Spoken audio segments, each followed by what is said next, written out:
The red cliffs had always played with light. At dawn and dusk, they threw long shadows across the canyon floor, deep, jagged shapes that crawled over the desert like living creatures.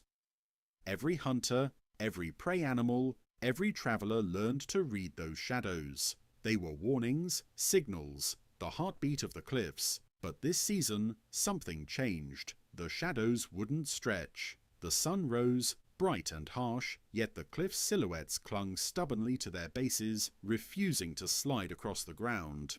They stayed short, compressed, as if the desert air were too heavy to allow darkness to move. A lone puma named Kira walked along the upper ledge of the red stone escarpment.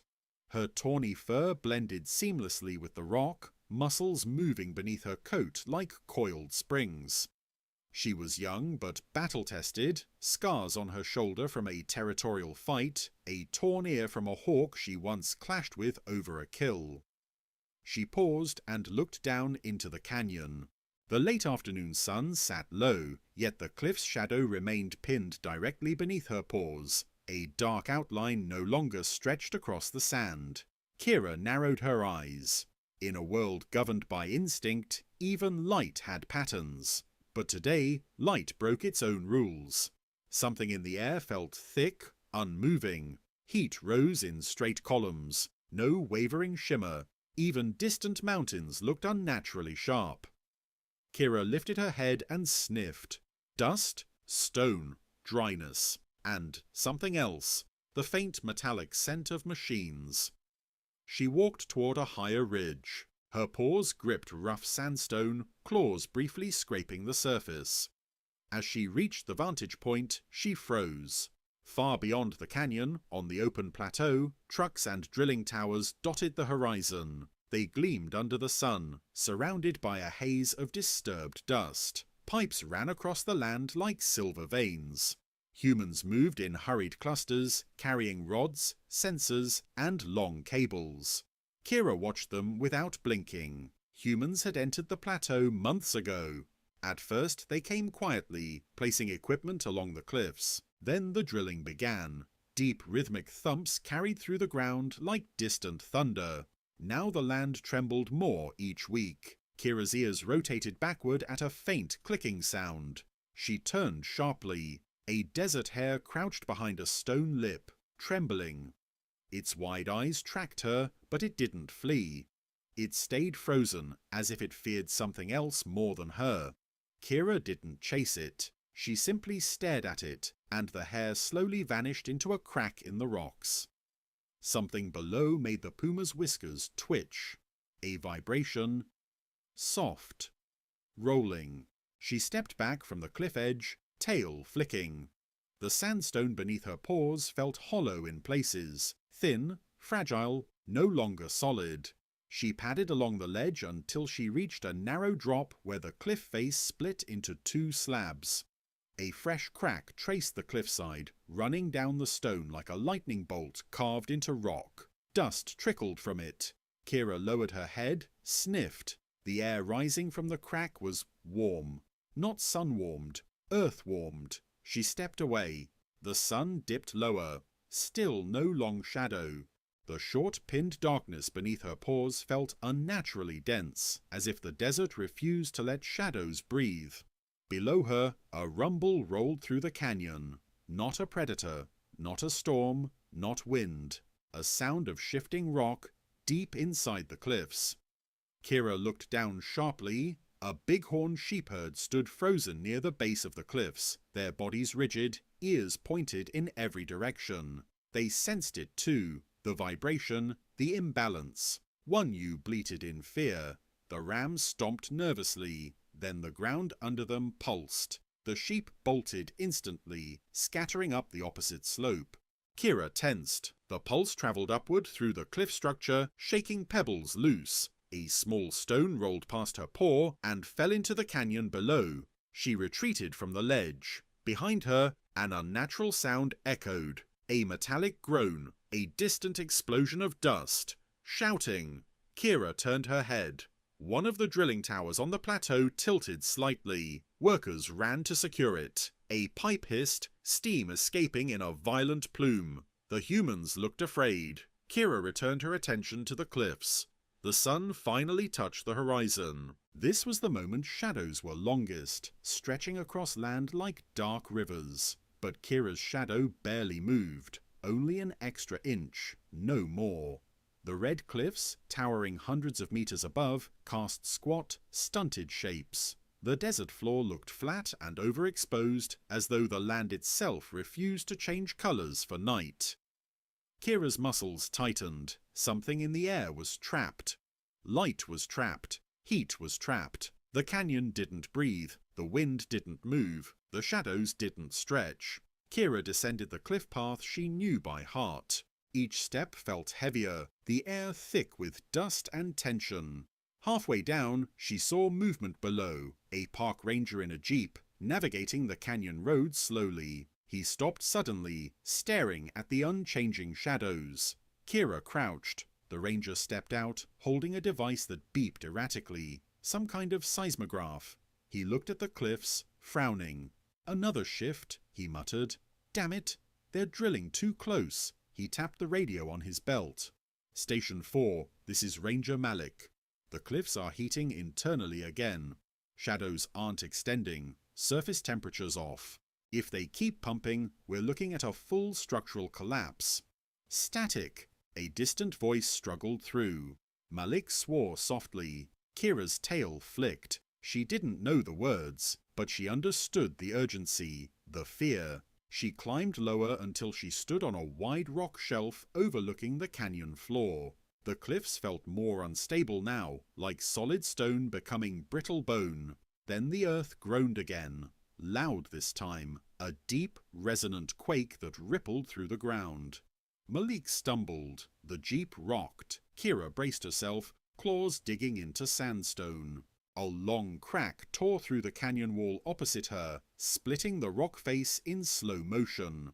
Dust cascaded like sandfall. Malik shouted into his radio, "Rock shift! Repeat! Major shift!" Kira scanned the cliffs. Several slabs bulged outward, just slightly, but enough to spell danger. The shadows still refused to stretch. The red cliffs were holding their breath, not out of calm, but out of imminent collapse. Kira sensed it in her bones. Tonight, something would break. Not a landslide, not erosion, something deeper, the heart of the cliffs themselves. She turned toward higher ground. Her paws moved quickly now. Her breath deepened. The dark would come soon, but no shadow would show the world how to move. And in the stillness of a desert that refused to bend, a Puma prepared for the night when stone would finally decide to fall. Nightfall usually brought relief to the red cliffs. The heat softened, the wind cooled, and the desert animals emerged in cautious streams to drink, hunt, and scavenge. The cliffs themselves shifted temperature slowly, exhaling the day's heat into the vast quiet. But tonight, the cliffs held on to their warmth. They refused to cool. Kira felt it immediately. When the sun dipped below the horizon, darkness arrived, but the shadows still clung close to the stone. They didn't stretch across the canyon floor. They didn't flow along the rocky ledges. They simply hovered beneath her paws like stains pressed against the earth. Kira paused atop a narrow perch, her breath steady but shallow, whiskers feeling the air for any change. Nothing moved, no wind, no insects, no distant calls. Even the nocturnal birds stayed silent. Below her, Ranger Malik parked his jeep near a widening fissure in the canyon floor. Its edges glowed faintly in the moonlight. He knelt beside it, lowering a thermal gauge. The gauge clicked, then beeped sharply. He hissed through his teeth. "It's hotter? Again? That's impossible." Kira blinked slowly. She didn't know the meaning of numbers, gauges, or human rules. But she understood the core truth. The cliffs were heating from inside. Stone wasn't supposed to heat at night. The earth wasn't supposed to move without rain or freeze or storm. Shadows weren't supposed to stop stretching. A sour electrical scent drifted from the plateau where the drilling site glowed under floodlights. Workers shouted, their voices trapped in the still air. Vehicles crawled across the red dirt like insects fleeing a fire. Kira heard Malik's radio crackle. Station 4, we're registering displacement near Sector C, possible slippage event. Malik raised the radio, voice tight. I'm looking at it. We already have surface fractures. Tell extraction to stop the pumping. Static swallowed the reply. Kira's ears twitched. Far beneath her, deep within the rock, a low-frequency vibration pulsed. Slow. Heavy, like a giant heartbeat. She stepped back from the ledge. The stone beneath her paws felt swollen, as if pressure beneath the cliffs was forcing the rock outward. A pebble beside her bounced, without wind. Kira froze, then the cliffs exhaled. A long, deep rumble rolled through the canyon, shaking loose dust from shelves, sending a thin veil of sand down the cliff walls. Malik stumbled, catching himself against the jeep. His flashlight tumbled and shattered on the rocks. The jeep tilted slightly. The ground under it had sagged. "Damn it! Damn it!" Malik muttered, climbing into the driver's seat. He tried to reverse, but the wheels spun uselessly, the soil beneath them collapsing into a hollow pocket. A warning howl rose from somewhere far away, a coyote's cry, high and panicked. Another howl answered from the opposite ridge. Animals were fleeing. Kira turned her head sharply. A herd of mule deer sprinted along the canyon bottom, hooves striking rock like a drumbeat. They didn't bother with paths. They ran through thorn brush, scraped sides on jagged stone, desperate to escape something unseen. Kira's muscles tensed. She looked up just in time to see a section of the cliff face above her bulge outward, just a few centimeters, barely visible, but unmistakable. The stone was warping, not eroding, not cracking from age, warping from pressure beneath. Kira backed away, each step measured and silent. Then, a sharp sound tore through the night. Not quite a crack, more like a snap amplified 100-fold. The entire western cliff face split along a vertical seam. A giant red slab, nearly 30 meters tall, shifted outward with a sickening grind. Malik shouted, "Rockfall! Move!" Kira was already gone. She sprinted across the ledge, her paws silent on the stone, her body a blur of raw instinct. Pebbles tumbled around her as the crack widened behind her. A thunderous roar exploded through the canyon as the slab broke free. It fell in slow motion. A mountain of red stone descending like a collapsing wall. Kira leapt onto a lower ridge just as the slab smashed into the canyon floor, sending up a massive cloud of dust and shrapnel. The impact shook the entire landscape. Malik's jeep rocked violently, nearly tipping. The ranger ducked behind a boulder as smaller fragments rained down. When the dust cleared, the canyon had changed shape entirely. A new mountain of rubble lay where the floor once was. The path was blocked. The rockfall had sealed the canyon like a dam. Kira crouched behind a formation, chest heaving, ears flat. More cracks formed. More dust drifted from the canyon walls. Then she realized something terrifying. This wasn't a single rockfall. The whole cliff system was shifting. Chunks of stone prepared to detach. Layers strained under pressure. The ground swelled beneath the canyon floor, forming shallow rises, like blisters on the earth. The drilling was pulling something out, relieving pressure in one place, building it catastrophically in another. Kira lifted her gaze. The shadows still refused to stretch. Even under moonlight, the stone absorbed the darkness instead of casting it. The cliffs weren't behaving like cliffs, they were behaving like heated metal. Malik shouted into his radio again, voice cracking. "Structural collapse! Shut down all extraction! The entire canyon is destabilizing!" No answer, only static. Kira looked back towards the plateau. A large water pipeline shuddered violently, then burst. A geyser of superheated water and steam shot into the air. Workers cried out, fleeing the spray. A second pipeline ruptured moments later. The ground under the facility sagged, then buckled. Machines tipped sideways. Towers leaned. Floodlights shattered. The entire site began to sink into the earth. Kira bounded up the ridge toward higher, older stone that humans hadn't drilled under. She didn't need knowledge to know where safety lived. Her instincts pulled her toward ancient rock untouched by machines. Behind her, another roar filled the night. A far larger rockfall, the biggest yet.